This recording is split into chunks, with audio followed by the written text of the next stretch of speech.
All right, Dr. Rupp, take us through your background a little bit. Family growing up, brothers, sisters, if you're originally from Hastings, things of that nature. Yeah, so we moved here when I was 5 years old back in 1967. I have two older brothers, one's 7 years older, one's 5 years older. And then I was kind of came along after the fact there. So my dad did traveling work. He was a inspector in oil refineries. His company was based out of Des Plaines, Illinois, but we got put in Minneapolis or, Hastings actually. So that's how I ended up here. So basically, since 5 years old, I've been a resident of Hastings. It's been the home for me. Obviously, I went to Pinecrest Elementary School, and then from there, the middle school and high school. Kind of remember, but way back when in high school, my buddies and I just couldn't wait to get the heck out of Hastings. We thought it was so boring and nothing to do and this and that. And you look at how you progress. I went to the University of Minnesota for a few years, and then I went to chiropractic college. And by the time I finished chiro school, started looking at Hastings a little differently. And you thought, that wasn't such a bad place to grow up. You knew people. If you happen to forget to lock your car, you might have been okay overnight with not stuff being missing your stereo or things like that. And it was really a great place to come back to, and that's why I was happy to get my first my high school coaching job here at Hastings. That's awesome. So sports, we're gonna get deep into sports here and your history with sports too, but take us back maybe your earliest sports memory growing up.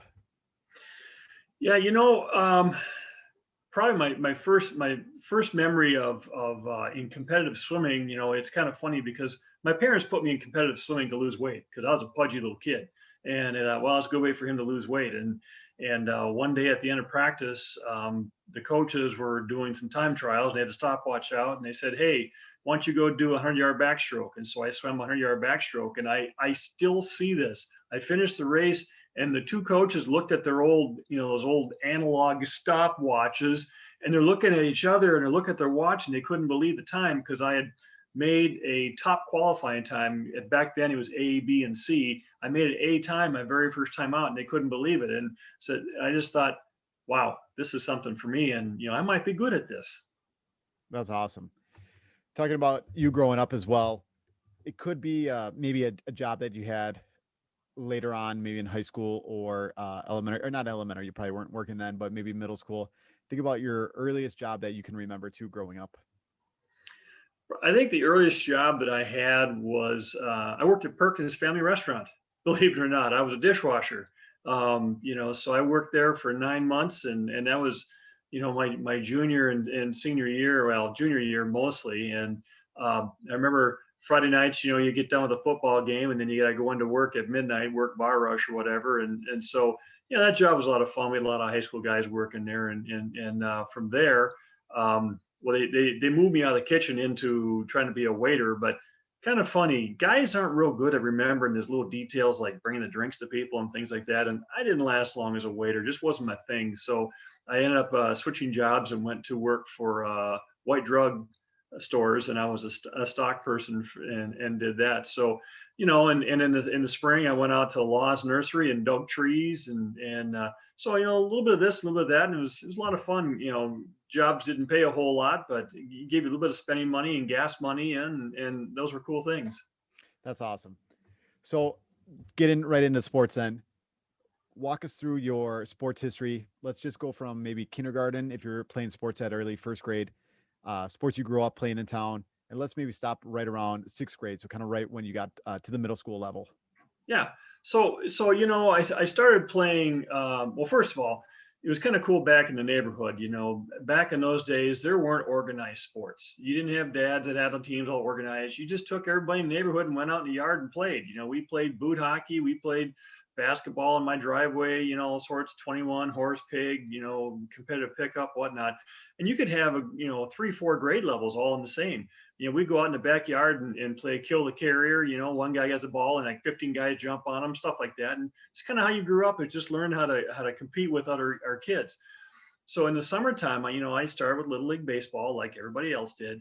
And kind of a funny thing, I'm a lefty. I'm left-handed, but when you get up to bat, when you're a little kid, you just go up and follow the kid next to you or in front of you. So I always went to the right side of the plate.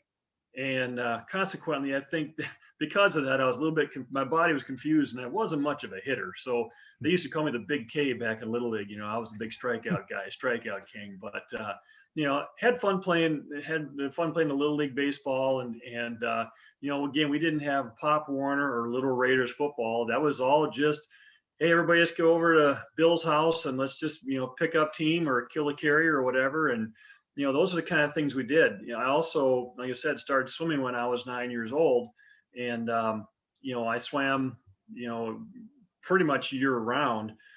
In elementary school, we had basketball team in 5th and 6th grade. Again, it was just the two phy ed teachers said, okay, guys, go pick 5 of your buddies and make a team. So we tie-dyed T-shirts and put magic marker on them, and things like that. And it got down to 6th grade when I had to decide, do you want to play basketball or you want to be a swimmer? And I was 12 years old, and I was at the top of my age group for swimming for that particular year. And I was lucky enough to set a new state age group record in of all things, backstroke. And so that kind of made the decision for me that I should probably stick with swimming as opposed to playing basketball. And as you look on through the future, it really was a good decision and never looked back, and a very, very wise one, and it worked out well. Awesome. So then we get to about the middle school years, and a lot of times people start kind of finding their niche with sports and things like that.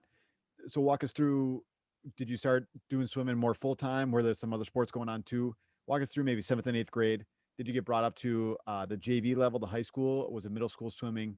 Walk us through what the middle school years looked like for you with sports. Yeah, back in those days, we had a lot more kids that went out for competitive swimming. So in 7th and 8th grade, we actually had our own. Of course, back then it was 7th, 8th, and 9th grade. So we were junior high school, and we actually had our separate swim team from the high school because we had enough numbers. And so that was kind of fun to be able to be involved with the junior high school swim team in 7th and 8th grade. And well, those 2 years, that's when I was on the junior high team. I also, again, with all our backyard football stuff, I got started playing football in 7th grade, organized tackle football. It's when we started. And, I just loved it. I love playing football. I was a skinny kid at that point. I'd lost a ton of weight because I was doing double practices for swimming in junior high school. I'd go to the junior high practice, and then I'd go for another hour and a half to the club practice. And so I was working out, 2.5, 3 hours a day, which back then was quite a bit. Now, a lot of kids do it. Most kids that want to be serious do those kind of workouts, but we didn't do that stuff back then. But I doubled up, and so I really pushed hard in the swimming thing. But like say in the fall, I took off with swimming and focused totally on football, and just had a blast learning all sorts of different things with the coaches throughout the years. I was one of those guys, like I said, I was a skinny guy, so I had good hands, but I wasn't much of a blocker. The only problem was when you're tall, back in those days, they said, oh, say you're tall, you play lineman. I said, wait a minute, I'm like, $120 and I'm supposed to play line. You get shoved around by those little pudgy guys, but it was still a lot of fun just to be involved with that, and make some new friends with some of the football guys. Anything in the springtime? I went out for track, but it's kind of a funny thing. Swimmers are, a lot of times they said they're fish out of water, and I wasn't much of a runner. I was good at what I did in the pool, but I'd go out and I'd run a little bit. But I come to find out years later that I had exercise-induced asthma, and also I found out, through graduate school that I had restricted airway. So basically, it's like instead of breathing through a big tube, you're breathing through a straw. So when you go running, the longer you go, the more oxygen debt you're into, and pretty soon you just can't catch your breath. You're so gassed, and I found that out years later. It's like, well, that's why I wasn't much of a runner, because I just couldn't do it. So I tried field events, I tried shot put, I tried discus. Watched the big oafs out there doing some stuff that were pretty funny to all us skinny guys. But spring was kind of fun. Just kind of like it was nothing serious. I wasn't good at the sports. I just went out to have fun, and that's just enjoy being around people. That's awesome. Do you think taking that time off of swimming in the fall, then playing football, do you think that helped your body maybe a little bit more with swimming? Or did you think you're kind of ready for the swimming season, made you hungrier for when swimming kind of came around? I think it was very important, and I still kind of preach that to this day. You have a lot of coaches that say, you need to train all the time, no matter what sports you're in. It's like train, train, train, train. You're going to be behind if you don't. When I was in high school sports, I took off the entire spring. I came back, swam from say June to beginning of August. Then I took off from August to November. So, I was taking 4 months off a year from training swimming to do other things. Mentally, I think it was awesome because when you come back to the sport you truly love, you're just that much hungrier and you're ready to go because you're not burned out. As a high school coach, I've seen so many kids that, now in the age of specialization, that's all they do. By the time they hit junior year, that's all they know. And so they continue to do it because it's all they know, but they hate it. And they're so done. They're burned out, but they continue to do it because that's all they do. So I really think it was beneficial for me to take that time off, get away, do something different, even if I wasn't good at it, like just track, something different to get you hungry for the sport you love again. That's awesome. So then we get through eighth grade. We get to the high school. Walk us through maybe each year of your high school career, what sports you were doing, and then accomplishments with each sport each year. Yeah, so back in those days, ninth grader again was still junior high school, but if you were exceptionally gifted in your sport, you might have a chance of getting moved up to, in a lot of sports, maybe B squad or JV. Well, in our sport, we had basically the high school team was varsity, and so in ninth grade, I was good enough to move up to the varsity program. So I was I think one of two athletes in my entire high school class that actually were moved up to the varsity level, and a couple other ones were skiers because at that point they were taking grades 7 through 12 just because they were so good. But going to ninth grade and started out in the fall playing football. Jake Moore, Jake been here forever. Jake was coach of the blue team, and I had Mr. Dahlberg. He was coach of the gold team, and those were fun matches. I remember out there running those Raider makers, and back in Kennedy when there's nothing but gravel out there, and we had guys diving for the line to make the time, and Jake would just love it. He was evil. He would just love guys not making the runs, and you had to do them over again. And the blue gold game was always a highlight of everybody's season. But going through that and then switching over into the swim season, and a coach that I had back then, his name was John Delburn. He was a high school athletic, he was back then they call them PE, phy ed teachers. And, he really sparked the fire in me. He was a backstroker just like I was. And he recognized some talent, and I really bonded with him. And he was a no nonsense guy, but if you did what you're supposed to do and not cause trouble, he was in your corner. So it was nice that he brought me up, and I got a taste of, going to the section meet. I went to the state high school meet as a ninth grader, and placed in the, at that time they were top 12. I placed, I think, like 8th or 9th in the 100-yard backstroke in ninth grade. So kind of gave me a little taste for what the state was all about and what you needed to give back. So, ninth grade year was really a year of reckoning and losing, or learning a lot about, what the high school sport's all about. That's awesome. And then going into 10th grade, did you continue Yeah. with football and swimming as well, obviously? Yeah. So 10th grade got into that, and again played football. And like I said, I was 6'2" in 10th grade, but I weighed $170. So you put me on the line against some of those younger guys, or smaller guys, but wide, and I got pushed around quite a bit.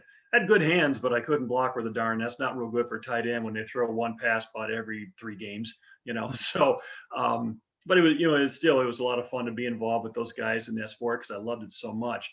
10th grade was looking to be a good breakout year for me in swimming. At the state meet, we went into the state qualifiers, or the preliminaries, with a number 1 ranked relay in the state. One of our senior football players was also our butterflyer, and the guy was, back then benching 300 pounds was a lot of weight. Now a lot of kids can do that, high school kids, but this guy was just a brute. Well, problem was that he just tightened up like a drum, in his race, and we went from first place to 13th, and we didn't even make finals. And then, moving forward in the meet, I got to my event, the 100-yard backstroke, and I was neck and neck with the guy who eventually won the state title. Well, in my third turn, I went into the wall, and I I flipped too early, I turned too early, I didn't touch the wall first with my hand, and I had an official standing right over my lane. He saw it. I come out of my turn, he raised his hand, and I knew that my dreams were over for that year. I just couldn't believe it. I was total disbelief. So, you left with kind of a sour taste in your mouth as far as, I worked so hard and I can't believe that this happened. But, you take that lesson, you learn from it, and decide, okay, what can I do differently next year? And, corrected it. And so when I was able to come back my junior and senior year, I won the state meet, the state title in the backstroke 2 years running. So, you take that adversity, you learn from it, and you move forward and try to make it positive. That's awesome. Were you strictly the 100-meter backstroke?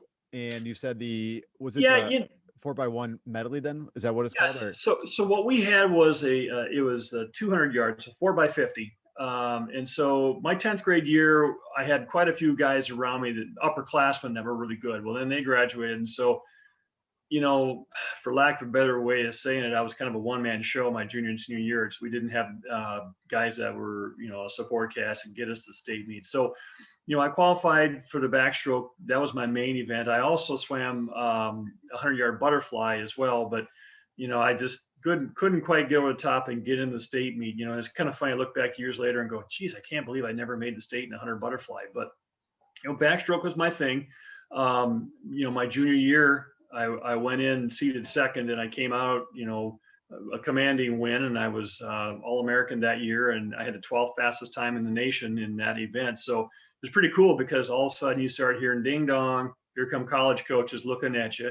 So that was kind of a very much of an honor and an excitement to have coaches come and send you letters. And I even had the University of Nebraska coach come to the high school and want to have a sit down with me. And so we chatted, and that was pretty cool. That kind of got out amongst the ranks around school. And I remember my football coach at the time, that afternoon, he says, say, I hear the University of Nebraska coach was here.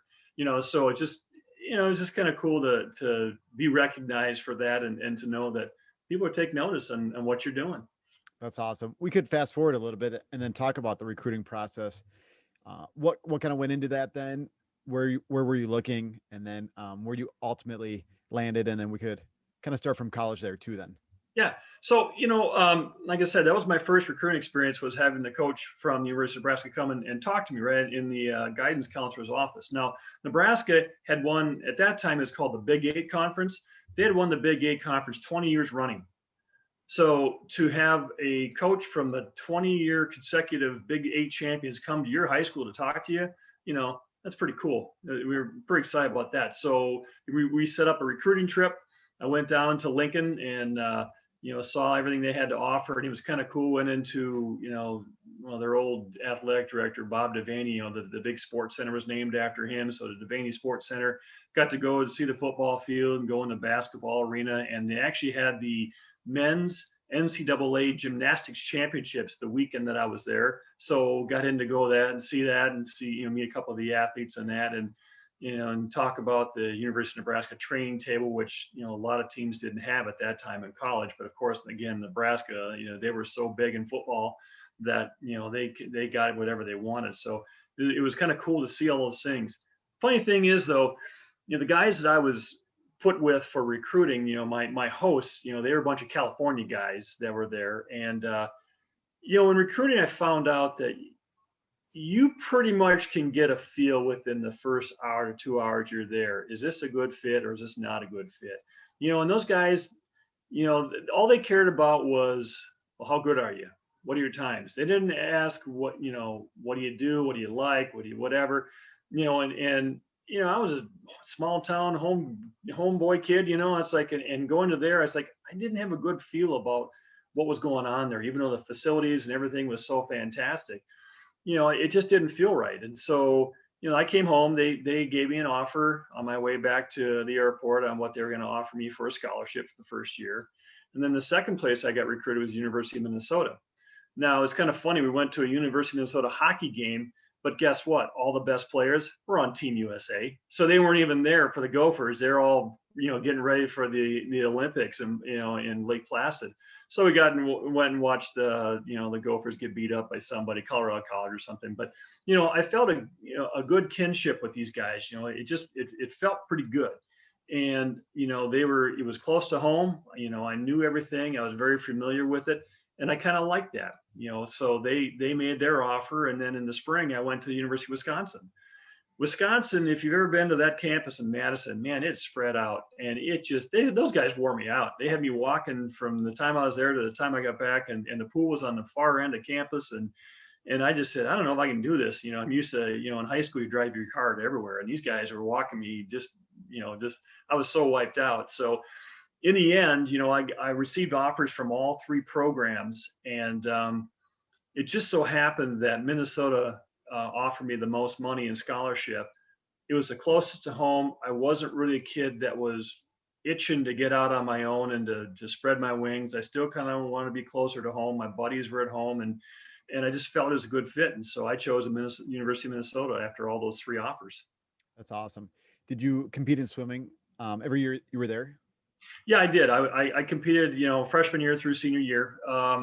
So I was fortunate enough to be a Big Ten finalist right away as a freshman in both my 100 and 200-yard backstrokes. We had a guy that was pretty darn good in that's another thing too. When you go from high school, when you haven't lost a race in 2 years, and you're the greatest thing since sliced bread, and all of a sudden you go to college, and you were a superstar back in high school, and guess what? You're just an average Joe, And it was really a difficult transition going from being number one to being number three on the depth chart, a distant number three. And so your ego takes a huge, wallop, but you have to kind of work your way through that. So that was freshman year, learning a lot about what we had to do. High school season was like a 10, 12-week season, and a college season was a 20-week season. So it's double the time. So you had to learn how to pace yourself out and when you had to peak and whatnot. So that was freshman year. And moving forward to the sophomore year, then the big backstroker, he was gone. He graduated. So then it was me. So by the time I finished up with my career, I was an 11-time Big Ten finalist. So I at the time you didn't think it was that great, but now I look at guys in college and my sport, and being 11-time finalist, is pretty cool to get there, and I culminated with qualifying for the 1984 U.S. Olympic trials. So that was kind of one of my goals to get to. Unfortunately, by that time, as a lot of college athletes can attest, I was kind of burned out on my sport. It no longer was something you love to do. It became a job. You're on a scholarship and you're getting paid. And I remember many days I'd be walking across campus, freezing my tail off, going, why do I do this? It's 6 a.m. Why am I doing this? And immediately I'd say, because you're getting paid. In essence, they're paying for your scholarship and for your education. So by my senior year, I qualified for the trials, and I just said, I made the qualifying time. I had a really good meet at the Big Ten conference meet, all lifetime best swims. Why not go on top? Go out when you did everything right. And are you going to regret not going to Olympic trials? Maybe, but the top two guys in my event went on and won gold and silver at the Olympics. So everyone pretty much knew who was going to go in my event. Everybody else, the rest of everybody was going to go there just for pride. And so I felt good about my decision of ending my career, moving forward, doing some different things, and it turned out well. That's awesome. So we'll stop right there with the college talk. Let's rewind back to high school a little bit. Sorry, I know we got kind of on the Nebraska, so I wanted to stick with that. But let's go back to high school. Yeah. Thinking about your athletic career. What was the most rewarding part of being an athlete at Hastings High School? Just go through that process. Something that was super rewarding while you were an athlete. Yeah, one of the things that was just so important to me, like I said, I was fair to middling as a football player, but I remember my senior year, I was number 2 in the depth chart at defensive end, and the guy in front of me got punched in the mouth the first game by a kid from Stillwater, just fluke, and he broke his jaw.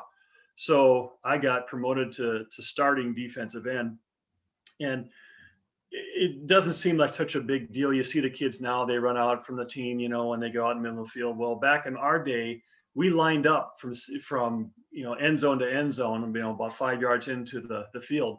And when the announcer announced the starting lineup, you took a step forward. And I just remember it's such a feeling of pride when they called my name starting at defensive end. And I just got a step forward, and just seeing my friends, seeing, parents and whatever, they were shocked beyond belief that this guy was going to start. But it just felt, I couldn't describe how proud I was to be wearing that blue and gold uniform and to step forward. So that was one of my biggest memories. And the other biggest memory, like I said, was at the state meet my junior year, when it was supposed to be a really close race, and I did my start, and within 3 strokes I already had a body and a half length lead on the entire field. And I remember looking down at these guys at my feet, and it was so surreal. I'm thinking, is this actually happening? How can I be this far ahead? And it's like the whole 100-yard race was just like a dream. You couldn't even believe that it was happening. Everything was going great, and you were prepared for peak performance, and something like that. And at the end of when the race is all done, and they get you up there on the podium, and to get that blue ribbon, gold medal blue ribbon, and you're wearing your Hastings attire, it just was such a thrill, and so much pride to represent Hastings that it carried me through to this day. Awesome. Next one. Who do you think was one of the best coaches you played for? This could be anytime throughout your high school career. You talked about growing up swimming and playing baseball, doing all that kind of stuff too. So who was one of your favorite coaches, and what kind of characteristics did they bring to help you out? Yeah, I already mentioned him. John Delburn was my guy. He started the Hastings swimming program back in 1971. So I got to him at about 274, 73, a couple of years later, that I got with him. And what I liked about Coach Delburn was he was, he was a no nonsense guy. He had a son who was on the team, and when they started goofing around, he'd chew his own kid out in front of the rest of the team and say, just because you're the coach's kid, don't think you get away with stuff. And for whatever reason, like I said, I think it's because we both did backstroke and had a kinship there. I really was so impressed with how he brought me up, because that was, when you're impressionable at that age, 9, 10, 11, 12 years old, you're so impressionable from your coach. And that's one thing about you sports coaches. You need to understand what you're doing with these kids, because you may not think so, but you are being an impression on these kids. And that's where he was with me. He really instilled my love of the sport. So when he decided to step down after my 10th grade year, I was at a loss. It really shook me, because that was my guy. And so the next 2 years, I did well, but I think I could have done better had I had him. So, he was a great coach. I really enjoyed him. I had a good club coach as well up in Woodbury, but I'd have to say that John Delburn was the guy that really made me what I was in swimming. Was he a teacher in town too, or He was. He taught Phi Ed. So okay, sorry. it was really kind of unfortunate in his case, because he was such a good guy, but he was having some family problems, marital problems, and that can weigh heavy on a person. And as an adult, you look back and go, why we do this? But as kids, you came in and said, we wanted to play dodgeball, because we had elective Phi Ed. There wasn't Spark or this or what. It was elective Phi Ed, and so we still did handball. We did, we called it murder ball back in the day, dodgeball, trench ball, whatever. Every day we'd come in yelling, we want to play trench ball, and he just was going through so much turmoil in his life that he finally one day just gave up, threw the balls out in the corner, and said, all right, have at it. And so we played dodgeball every day for a month straight in elective Phi Ed. We had a blast, but it's funny, at the end of the month, I think every single guy was ready to kill each other, because you started slamming people with balls all the time. But just to have him be able to, I go to him after our swim meets too, after he had retired from coaching, and I tell him all about, our meets and such. And, I didn't get it as a young kid, but one day he finally told me, he says, I want you to understand, he goes, it's not that I'm not interested in how it went.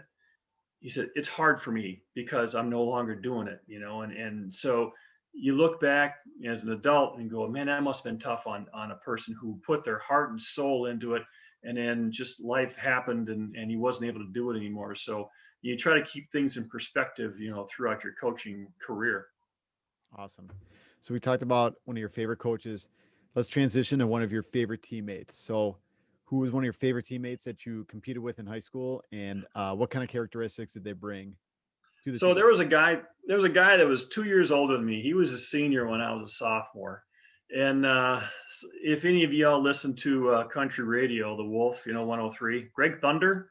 So Greg Thunder is from Hastings. His real name is Greg Melvin. His mom Mary taught the district for years. She with the special education kids and whatnot. But Greg Melvin was a blast because what he taught me was, don't take things too seriously, have fun, and just enjoy the ride. I mean, that's really what it's all about, because he was a big goof off. Coach Delburn would get mad at him at times because he was horsing around, but he was just a fun guy, and we did stupid things like his nickname was Animal, and he swam the distance race. One time we came in with some big chains, and we chained his leg onto the lifeguard stand. We put a big sign up there, beware of Animal, and just dumb things like that. And he went along with it. And, he was just a crazy driver. I'm surprised we're still all here. He never got in an accident, but he was just a crazy driver. And just a guy like that is such a fun teammate, because he was a guy that could keep you loose, and you're going to perform well when you're loose. If you're too wound up, sometimes you just get choked, and he was just, let's go have some fun, and when we're done, we'll go get some pizza someplace and a pitcher of pop, and just have fun. That's awesome. Talking about you, and we could talk about swimming or football as well, any kind of sports you played, but the improvement process that took place with you. So you talked about placing at the state tournament in your ninth grade year, and then you placed as well. You did not place your 10th grade year, and then you won the state your 11th and 12th grade year.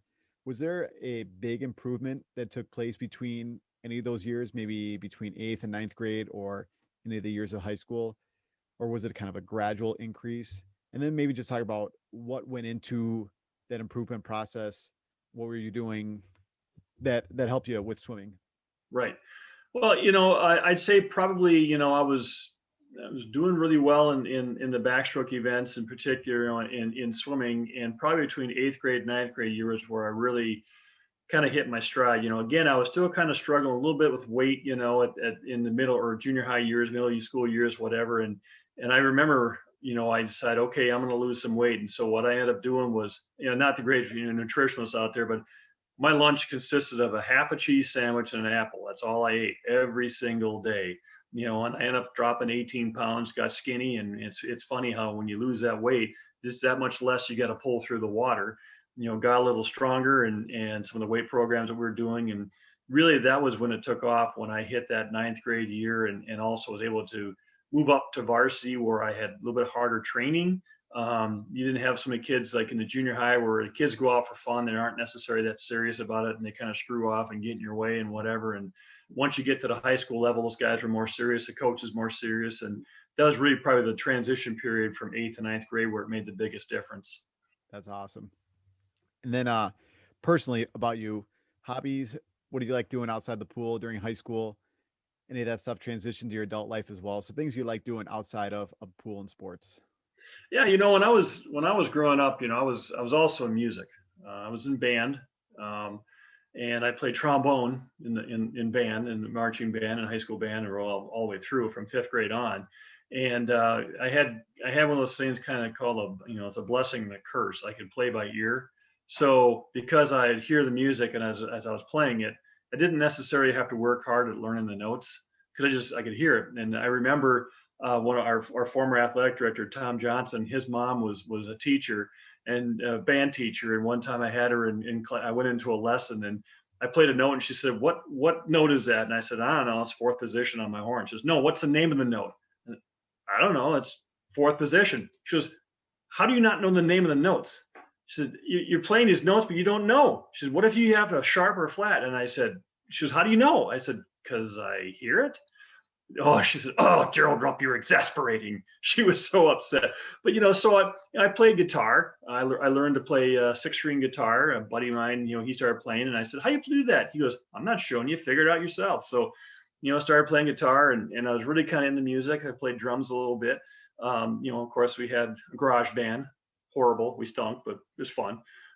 So did that, and you know moving forward now as an adult, I like to go up to our cabin. I go out fishing all the time. I don't ice fish, never ice fish. I don't have a shack, and I don't want to sit outside in a bucket freezing my tail off. So, I go out in the morning and just go tool around for a couple hours, and I drag a hook back there and see what runs into it. If I don't catch anything, no big deal. Start my day. I was involved in other sports once I got done with the swimming. I dropped baseball, but I got back into softball, rec softball. I enjoyed that. Coached my daughter for all her fast pitch career, and so those are the things that are big to me: the music and just kind of involved in other sports. Awesome. So I got to ask you a question. Your son John told me about your pitcher in the hallway and how you don't have goggles on. So let's hear this story.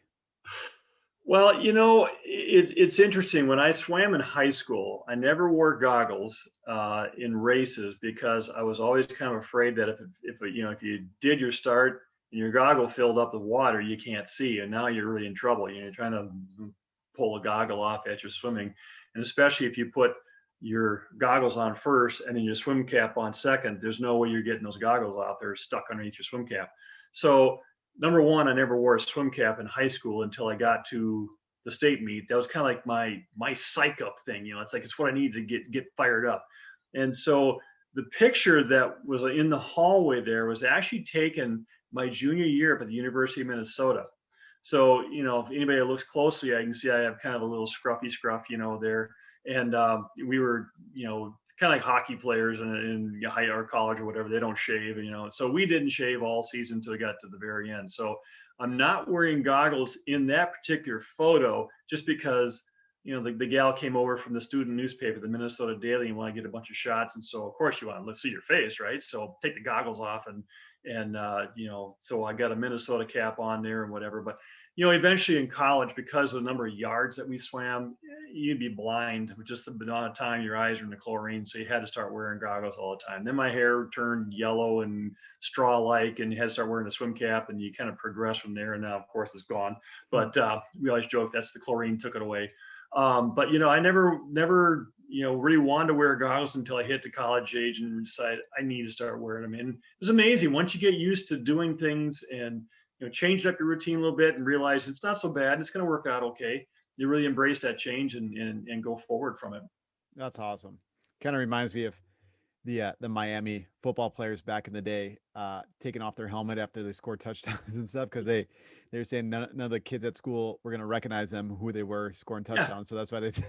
But it reminds you of you taking off your goggles so they would recognize who you are. That's pretty funny. Well, it was kind of fun because I got on the front page of the Minnesota Daily that day, So it's like, wow, a swimmer gets front page billing. That was unheard of because usually it's football, hockey, basketball, the big three, right? So to have a swimmer on the front page was kind of fun.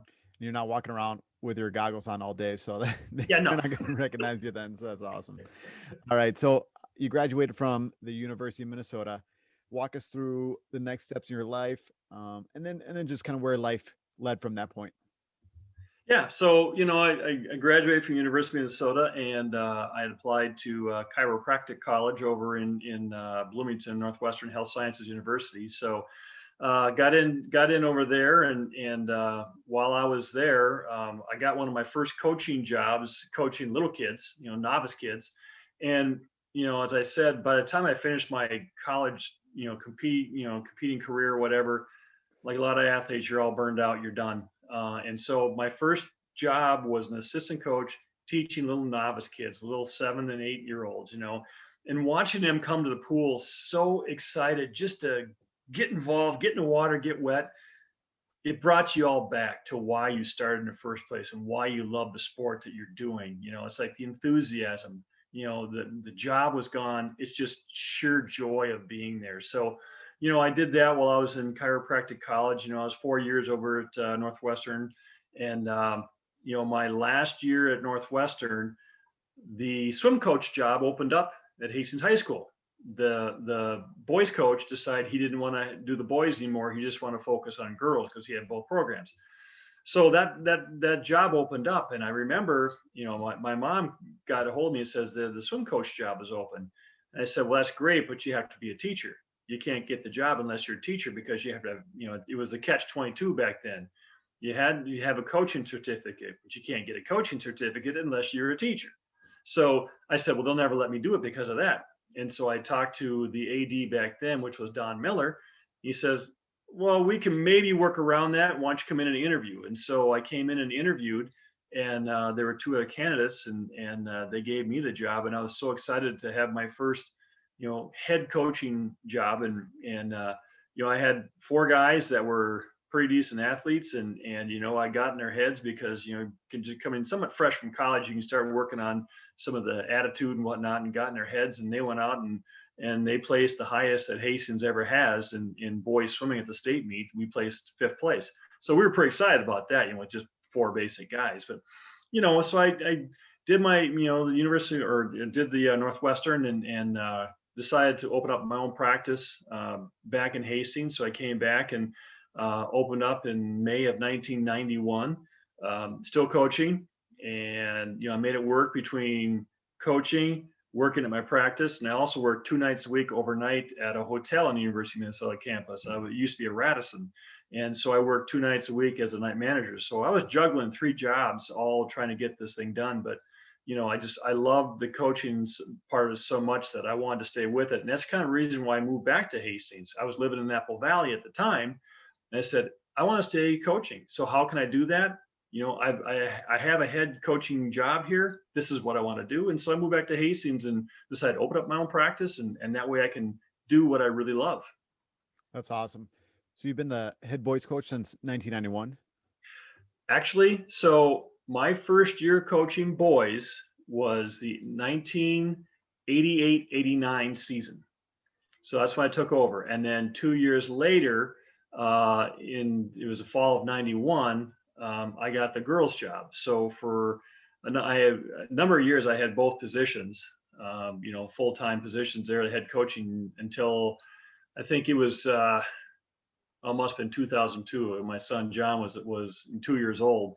My wife says, I can't do this anymore. You need to quit coaching. So I stepped away for 2 years, and then that second year out, Tom Johnson came to me on the sidelines of a football game, because I was kind of working as a sports chiropractor on the sidelines. So there's a chance to get on the field. I was enjoying that. And, so Tom came to me and he says, well, our swim coach just quit and we don't have anybody. And it was like less than a month before boys season was supposed to start. He said, do you have any interest in coming back?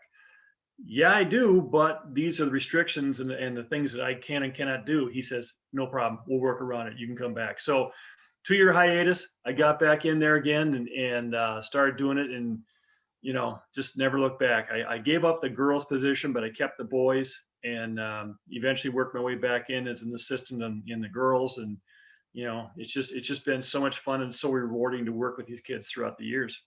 That's awesome. What year did you start with the girls again, being an assistant? I started in the fall of 1991. Okay. And then 4 years. So it was kind of funny because the girls had won the state title in 1989.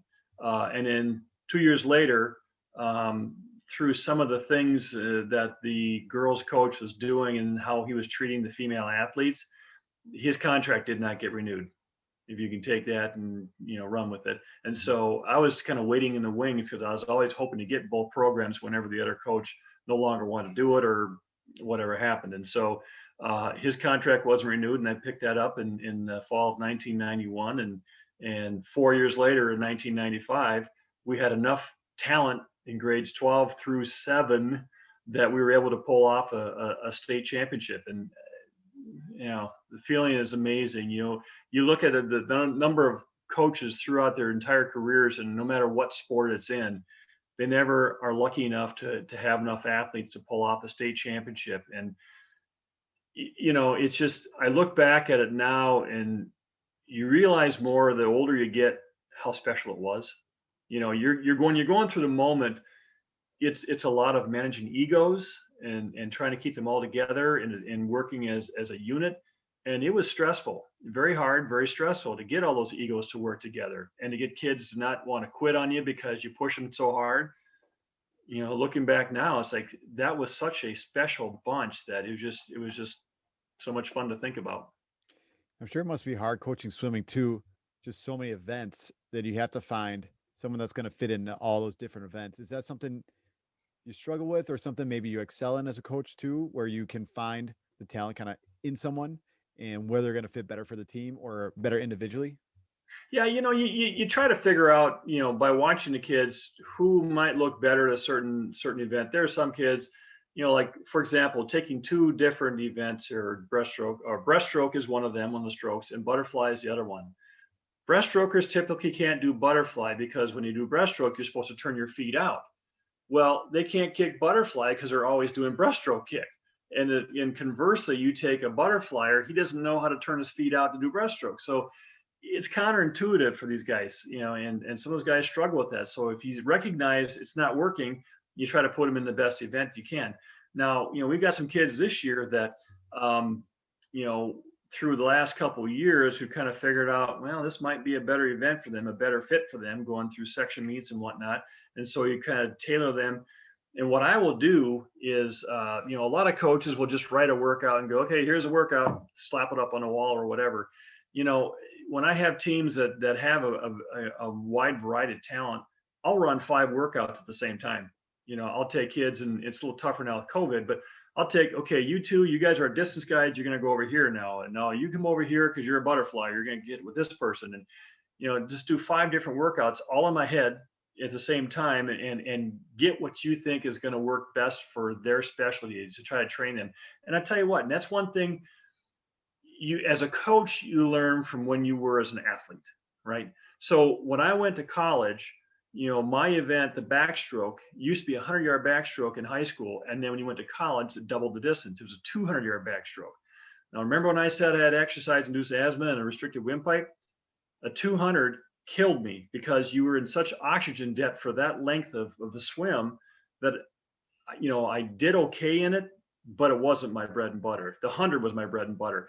And my point is that had my coach recognized that this is where he should train, is at that level, that particular event is what he should do, he could be way better at than trying to force him into something that he's just not physically designed to do.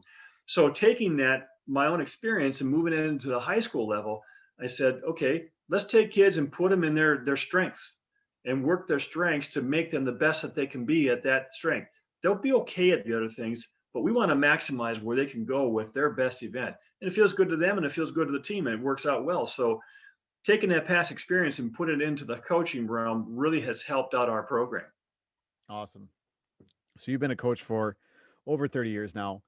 What's been one of the most memorable sports moments that is not competition related?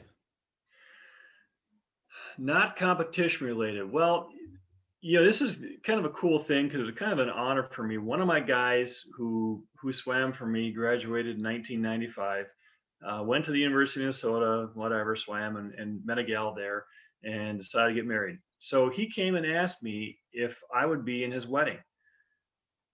It's like, not too many high school coaches get asked to be in their athletes' weddings, and so that was kind of a cool thing for me. And it just kind of showed the bond that we made through all those years. He came to me as a little snot-nosed 7th grader, and now here he is asking me to be in his wedding. So, that was really kind of a cool thing, and really an honor for me to be involved with that. Awesome. Same question then.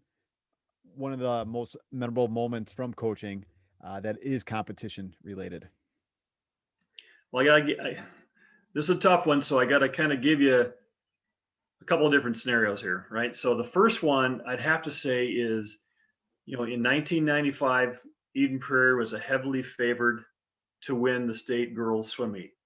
We were down here in Podunk, Hastings, and no one knew anything about us. And they had a cable broadcast, and the commentators kept talking about Eden Prairie, and they go, oh yeah, Hastings is hanging around, but Eden Prairie's coming. No, they're coming. And all throughout the meet, they couldn't believe it's like, well, Hastings is sticking around. And to take a bunch of kids from our own town, and back then, transferring was so rampant. You didn't have to sit out a year of eligibility. I mean, there were kids that literally played football for Eden Prairie and then went and played basketball at Hopkins in the same year. They transferred schools because that's where the school was the best.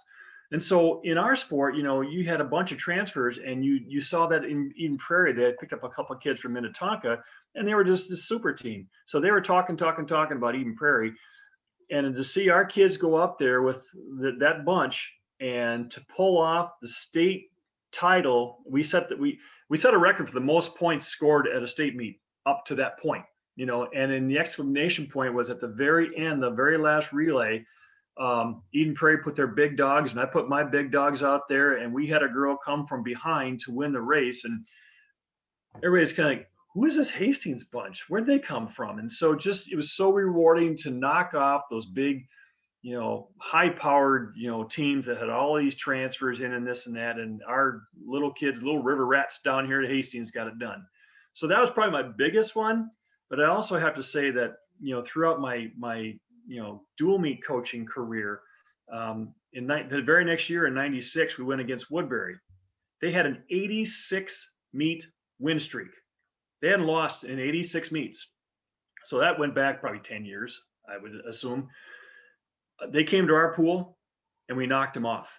So somebody had a poster made up, 86-1. That's That's awesome. kind of cool, And so knocking them off in girls swimming, and then beating Stillwater because they were a powerhouse. We knocked them off one year in boys swimming, and now just to add to it was Thursday, beating St. Thomas for the first time ever in my 32-year coaching career. Wow. Those are some pretty memorable moments. That's pretty sweet. So Dr. Rupp, what would something be that you're passionate about today? I know it sounds like coaching is still something that you're super passionate, even after doing it for 30 years, but it could be coaching, it could be sports, swimming, just something that you're pretty passionate about today. What I'm passionate about today, probably, one of the biggest things that I see is trying to make a memorable experience for everybody that comes out for our program. Those days back in the 90s when we had those really good teams, I can think back to, probably how I spent a lot more time with those upper level kids and not so much with the JVers and kids like that. And so for me now, a big passion is just to get to know everybody on the team, find out what makes them tick. It's not just because they're a great athlete or a horrible athlete. They're all people. And when they come in, you want to make their day. And at the end of the day, when they walk out of there and they can remember something, you made an impact on them, it means more to me over 32 years than a one-loss record. It's just making a difference in somebody's lives and hopefully, in a positive way. That's awesome. So as an adult here, what kind of ways are you still taking lessons from sports when you were in high school or from coaching and still applying them to your daily life right now? One of the things that I try to remember is not to play favorites. I was kind of on the losing end of playing favorites in some of the high school stuff, like football, for example. It's kind of wasn't back then. It was like the townies all played, and if you weren't a townie, you didn't play. And so you might be the same equal ability and talent, but you didn't play because you didn't have the name of Johnson or Smith or whatever it was. And so moving forward, I look at that now and not to play favorites with any of my athletes, spread out my time. If nothing else, I think I see now I spend more time talking to my lower level athletes than my upper level ones. I give them their workouts. They know what they need to do. I give them the coaching advice, but I spend a ton of time with the other kids. And so just to spread it out and like I say, make sure that no one feels like I don't matter. Why am I even here? You want to make sure everybody feels like they matter. Awesome. One thing I did forget to ask you was about your family here. So you talked about having a son in 2000. So walk us through just your family and moving back to Hastings and just that stuff. Yeah. So I have two kids, a daughter and a son, Catherine and John. Like I say, Catherine was kind of a little sporty type. When she was a little kid, she played, basketball and softball and different things. Wasn't much of a skater, but then again, neither was her dad, so she didn't have a chance on that one. But it was interesting that with Catherine, she swam because Dad was a coach. And after her 9th grade year, she was really hesitant to come talk to me. She wanted to have a sit down, and she was afraid of what I was going to say, and she said, Dad, you know, I don't really enjoy swimming that much. It's not really something that I really enjoy to do, and, I knew she played some tennis too in the summer. I said, you want to go play tennis? Go play tennis. You don't have to swim because Dad's the coach. Go do what you want to do, not what you think Dad wants you to do. So, that was about a 1-minute conversation, and it just cleared her mind, and she went and played tennis in the spring instead. Of course, I had coached her from 9 years old all the way through with fast pitch softball. I was the team's coach, and so we had a huge bond on that. And sometimes it was tough being like I told her one time when she was younger. I said, remember, Catherine, you're never going to get picked as MVP of the game. You will never get that snack at the end of the game because you worked the hardest. I can't give it to you. I mean, just understand. You probably were, but I can't do it. You'll never get that award. But just know that you did. Make a difference. So my son came along. He wasn't much of an athlete early on. He had to go against big sister who was always beating him and stuff. And he played football. He got him into tennis and swimming. He played some basketball, and he played basketball, I think, through 6th grade. And then we had a conversation in 7th grade. He says, Dad, what should I do, basketball or swimming? I said, well, first of all, I want to let you know, whatever you do, I'm going to support you. I'll be there in the stands, whichever way you go. You got my blessing. Now, let's analyze this, okay? You know where you are in the basketball program. You're on the B team. You know what that tells you? So you may not letter until you're a senior. You may not touch the court ever because there are younger guys coming up. That's kind of where basketball is heading, because you can kind of see the handwriting on the wall, how the team starts separating out. You don't like to shoot baskets. You're not real tall at this point. Now, if we talk about swimming, you come out for swimming. Most kids in my program will letter by 9th grade because of performance points we give them and give them opportunities to perform well. So take some time to think about it. Give a couple of weeks and think about which sport. It took him about 3 hours. He came back and said, Dad, I'm going to go swimming. It's the right choice. He ends up being an all-state swimmer, 3 years in a row, and had a great career. So, it was kind of fun watching him come through that. And of course, he played tennis and destroyed Dad's knee in 9th grade because I went out and tried to play against him, and he beat me up pretty good as an old man, and I had to go get a knee surgery because of it. But those guys, and so now, Catherine went on University of North Dakota. She got a nursing degree. Was recently hired down at Mayo Clinic. Well, actually, she's working for St. Mary's Hospital with the Mayo system as registered nurse. So she's got a great career there. And John's up at the University of Minnesota studying chemical engineering, which I can't even fathom. Number one, being online in college and having the wherewithal to even get up and do your classes, and then much less chemical engineering. That just blows my mind that kids can do that online. This particular weekend, John sat at the dining room table for 12 hours working on a project because it had to be done by midnight. Stuff like that just amazed me, how a lot of kids these days really can, they have that motivation to get it done. And just, my hat's off to these kids for doing what they're doing out there with the electronic world and getting it done. That's awesome. And how long have you been married for? We got married in 1987, so do the math on that one. Is that 34 years? Somewhere around there, pretty close. Yeah. All right. Well, that's really sweet. That's awesome. Last couple questions then for you here, Dr. Rupp. If you could give 2 pieces of advice to parents or coaches from your perspective, 30 years of coaching, dad of 2, married for 34 years here, what would these 2 pieces of advice be? Well, for the parents, I would say let the coaches coach, and what you need to do is support your athlete. And I had written something down. Basically, I said, if your kid wants to do something, go to the ends of the earth to support them. But if they don't want to do something, don't push them off the cliff. Let them do what they want to do. In case in point with my daughter in swimming and tennis, let them follow their dream and just be supportive and support them in what they do, and don't second guess a coach for not playing enough minutes or this or that or whatever. Just support your kid and let them have fun. And as far as athletes go, the biggest thing that we tell the kids all the time is trust the process. Coaches have a game plan. They know what they want to do, where they're going with whatever part of the season they're in.